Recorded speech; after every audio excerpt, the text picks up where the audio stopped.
Welcome to Situational Awareness Institute. Today we have one of our Tactical Tuesday's greatest hits, how to survive an active shooter situation.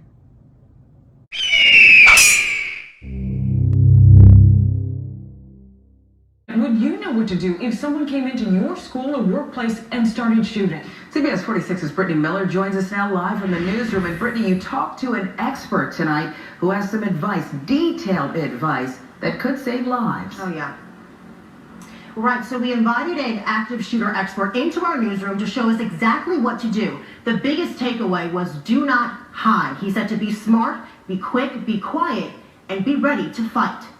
What do I do now? Whether you're at school or work and you hear gunshots, the first thing you need to do is say, if I can get out and it doesn't take me in the path of the potential threat, then get out. Because distance between you and the shooter lessens the probability that they can hurt you. If you can't get out, please don't remain a stationary target. Right. Okay, so you know your work environment, and that's what we all need to do is assess our everyday environment. Where is there a place? Like, is this room here? Does it have a locking door? Is there, now see, this has glass beside the door. So every time you put glass in close proximity to the door, you negate the properties of that door protecting you.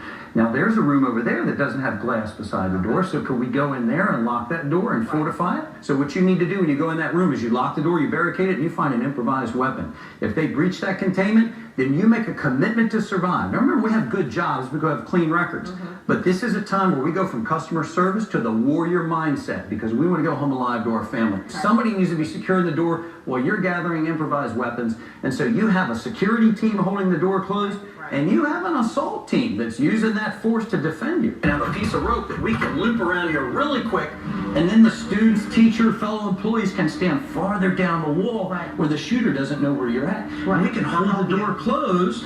See that? We can hold the door closed from a safe distance. And if you have like 10, 20, 30 people doing this, I mean, he's not... And this gives the students an active way to protect themselves. You would be kind of positioned here in a place where you're out of my peripheral vision unless I turn like this, okay?